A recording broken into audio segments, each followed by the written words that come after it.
Today, backed by popular demand, a Dr. Oz Show Superstar Money Summit. And for the first time, we're revealing the 30-day debt diet. You heard right. It's a debt diet. This isn't about cutting carbs, though. It's about slashing debt, which, let's face it, it's a big deal. Debt is the love handles of the financial world, right? And you're going to see results in just 30 days.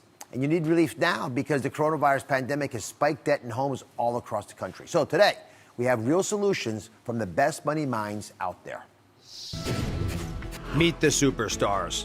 Nicole Lapin, Lynette Khalfani-Cox, and Ric Edelman.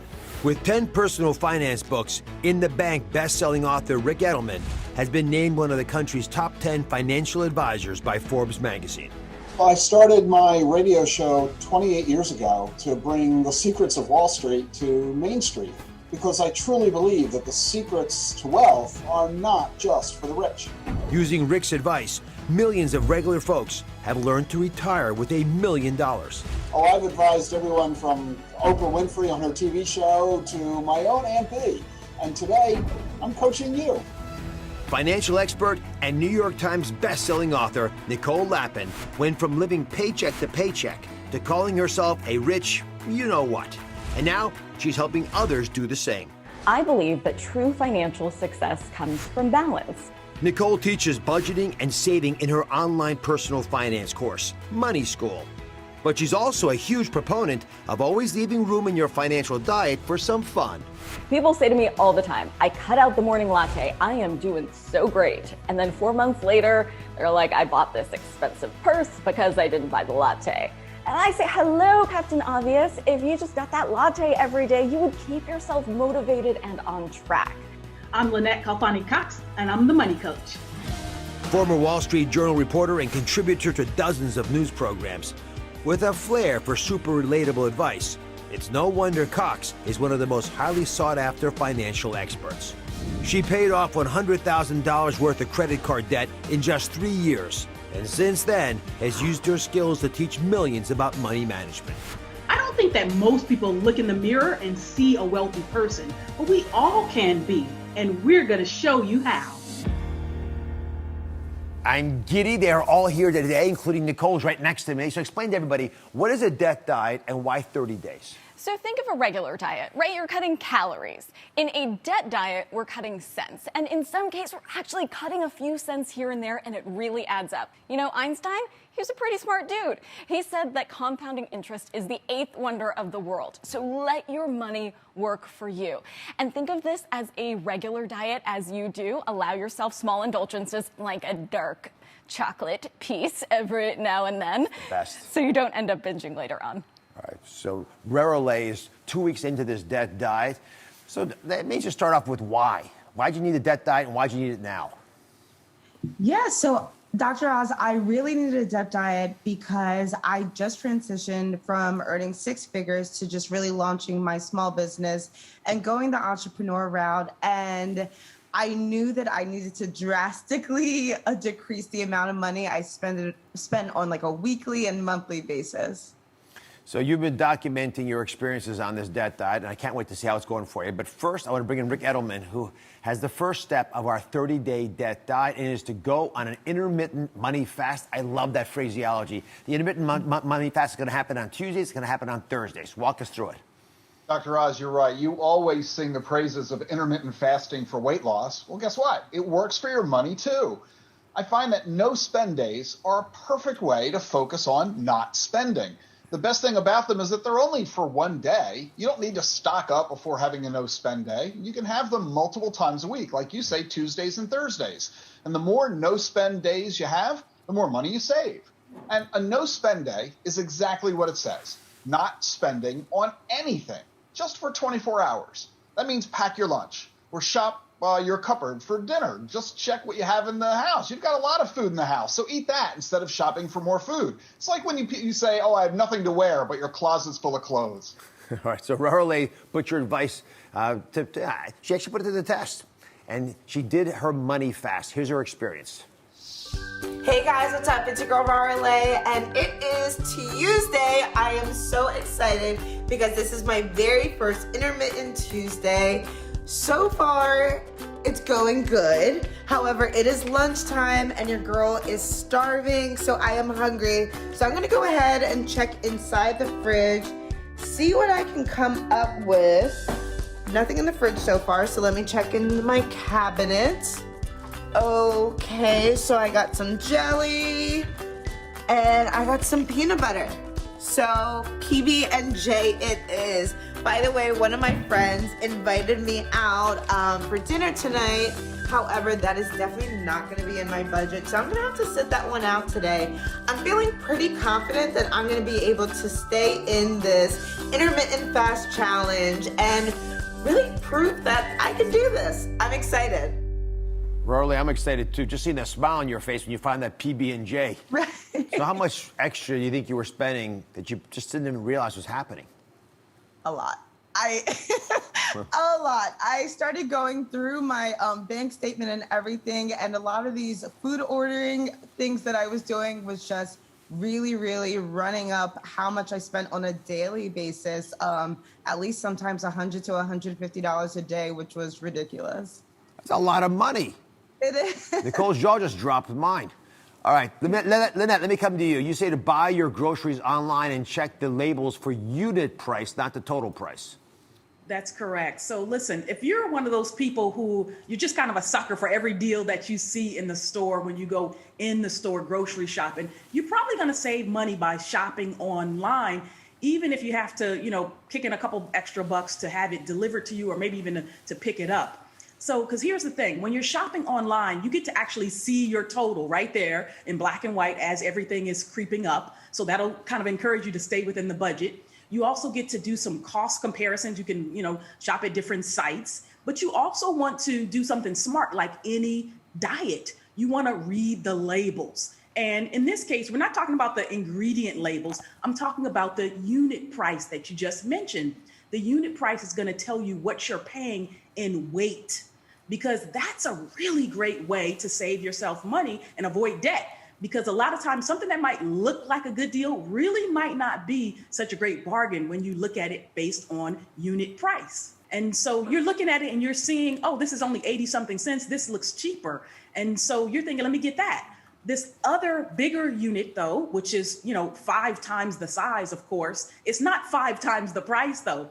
If you bought the equivalent volume, say 30 ounces, you'd pay over $4.20 when you're buying that little individually conveniently packaged one. You're paying way more for that, almost twice as much. So again, shopping by unit cost is going to save you money and keep you out of debt. Yeah, don't go for the head fakes. All right, Lynette, there are also some grocery items that you want everyone on this debt diet to pay attention to. And these are things we're going to give up. For example, pre-sliced veggies and fruits. Now, in my entire career on this show, I've never told you to not eat veggies and fruits. But this is about pre-sliced ones when you're in the debt diet. What should we do instead?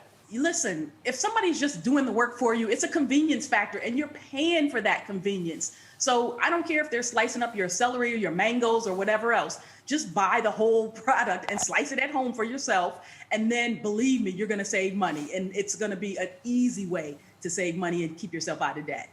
An item that everyone's gotten addicted to is pre-washed salad, but no more. Why pay someone to wash your salad? Doesn't take that much time and certainly no money. Exactly. Again, it's a labor thing here. You're going to pay 3 times as much just to have somebody to, wash that salad and put it in a nice little package for you. The plastic, all of that is costing you money. Again, just buy a head of lettuce yourself, cut it up, wash it real quick, put it away. You won't even notice the difference, but you'll notice the difference in pricing because you're going to pay way less. Are you hearing Lynette? She's saying literally there's money in your lettuce, right? So stop buying the pre-cut stuff. Take the cash and buy something nice. All right. And finally, chicken in parts. And this surprised me because I didn't think there would be a big difference, but you don't want us buying cut up chicken thighs, breasts, or anything else. You want us to get the whole baby.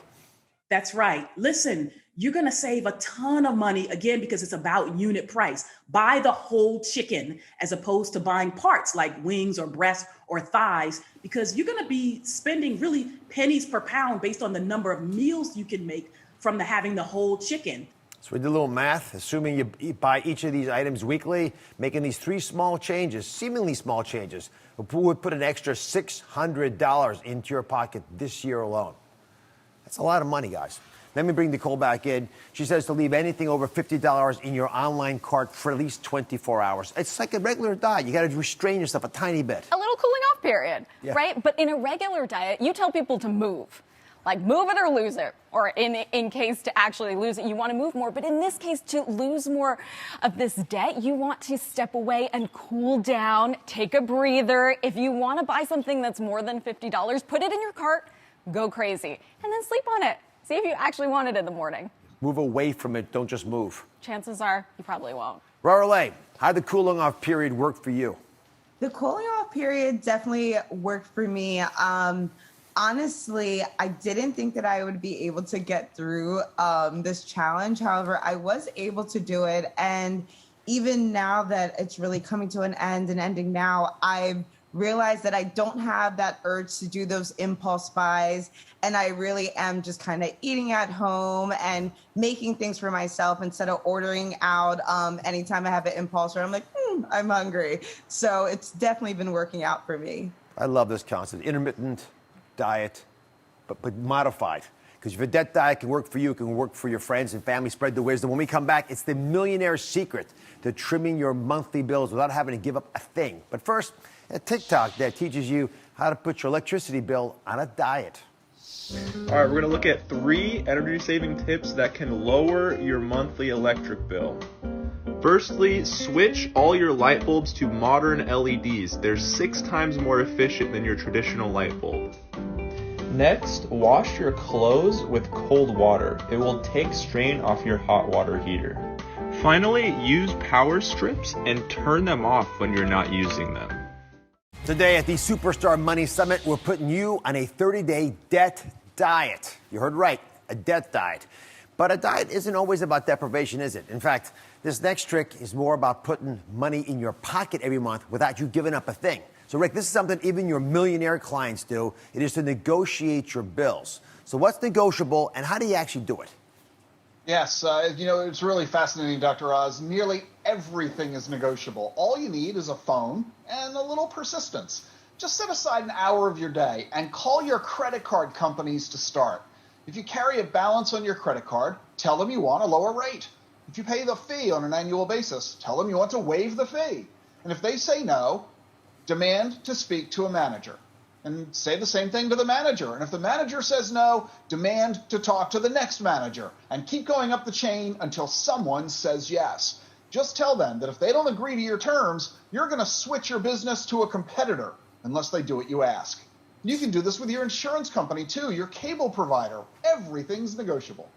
So I got to say, Rick, I trust you, but you're the expert in this, but I was dubious. So we wanted to show everyone exactly how this works and to kick the tires. So I asked one of our Oz Show correspondents, Tia Brown, to tackle her own credit card monthly bill, and Nicole was a little birdie in her ear.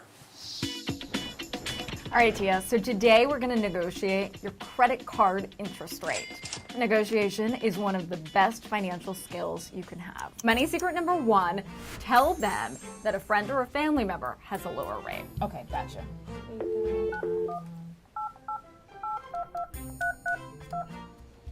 Just a moment. I'll connect you to a representative. My name is Jalen. With whom there's a pleasure of speaking. Shatiqua Brown. Nice to meet you. How can I help you? I'm interested in getting a lower rate. My rate is currently 15.49%, and a friend of mine has a much lower rate. Okay, well, let me take a look. It's allowing me to lower it. It looks like just by 1% for the next 12 months. Did you want to accept that? All right, money secret number 2, remind them that you have a ton of other offers from different credit card companies offering you a lower rate. I actually received a few offers from some other credit card companies with lower rates. Are you sure there's nothing you can do? I checked in, the 14.49% is the lowest it will let me do. All right, Tia, money secret number 3, ask them what they're offering new customers. Okay. What rate are you offering new customers? Look, so each person is different. It's just based on their history. So, I mean, we rarely have like the same set rates for everyone, but I can definitely take a look into it. Money secret number 4, state your case. Tell them why you're a good customer. Okay, gotcha. Well, I've been a loyal customer for about 10 years. I always pay my bill on time. I always keep a low balance. I'd really like to get a lower rate. Yeah, you're doing everything correct. You're paying, on time. There's just a lot of factors that go into the APR. Money secret number 5, Ask what you want or you'll walk away.